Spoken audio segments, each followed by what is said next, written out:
Narendra Modi said that BJP-led India government was working towards achieving one nation, one election and secular civil code.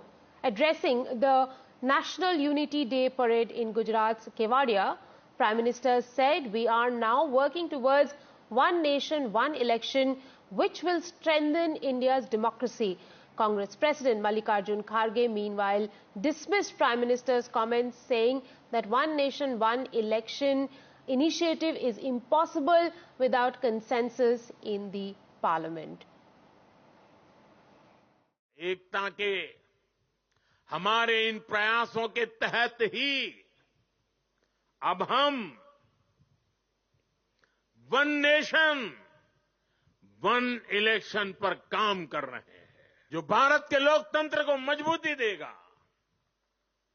जो भारत के संसाधनों का optimum outcome देगा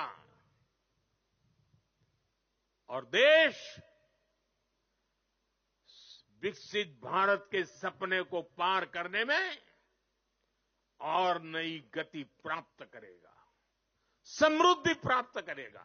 What Modi tells, he won't do it, because unless in parliament it comes, he has to take everybody into confidence. Then only this will happen. But it is impossible. It is impossible. One nation, one election, impossible. Because several states, several problems, and regional parties are there. But simply he is telling everything which is not possible. My colleague Prabhakar Kumar joins me from Patna on this story. Prabhakar, Jharkhand is going to polls this month. How will one nation, one election strategy impact state assemblies and local bodies? See, as far as Jharkhand State Assembly election is concerned, and as far as JMM is concerned, which happens to be the ruling party out here, which is part of the India Alliance, they have made it very clear that they are opposed to this idea. They are apprehensive about it, and they said that they will study deep into it, only then they would actually make their stand clear. But as of now, they stand united with what Mallikarjun Kharge was saying. So they are basically opposed to this entire idea. It's not about Jharkhand only, it's about Bihar. Talk about Bihar, you have parties like RJD, which is a big political outfit out here, and it's an old one. They are also not on board as far as one election, one nation, one election is concerned. Will this have any impact in the election campaign of Jharkhand, which is already underway? No, I don't think so. The election campaign would be fought on a different issues. It would be more local issues, and this is one issue which is a national issue, which is a long-term issue. So I don't think the opposition parties of Jharkhand are going to lap this up as far as this particular election is concerned, but certainly it will be talked about. Prabhakar, obviously Mallikarjun Kharge is saying that it is difficult to implement such a thing. It has to go through Parliament. What could be the constitutional hurdles in implementing something like this in a country like India?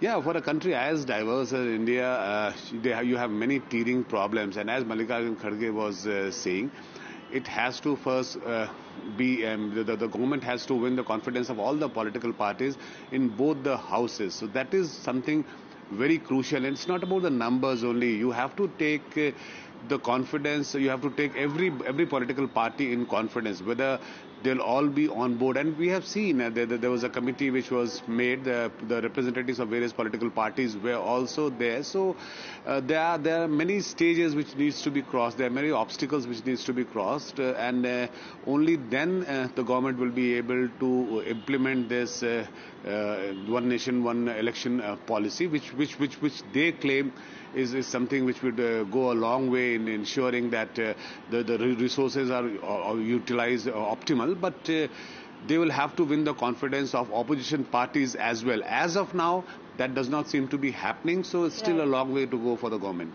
Thank you very much, Prabhakar. We also have Sunil Prabhu with us.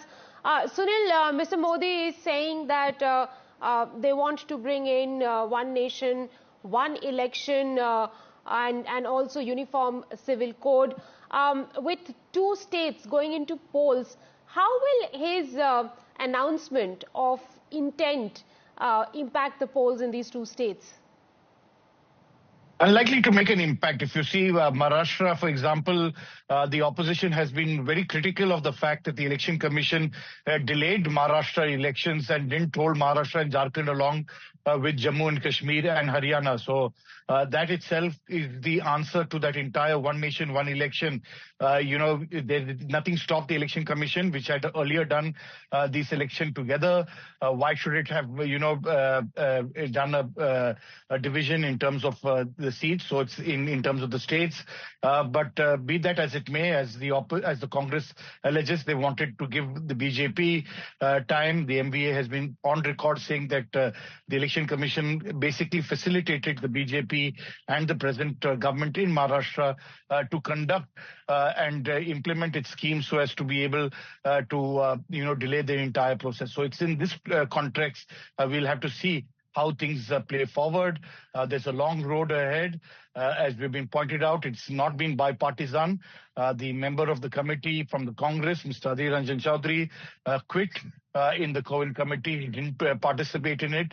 And it's in the same backdrop that the Congress as well as the India Alliance have officially given the objection to a one nation, one election.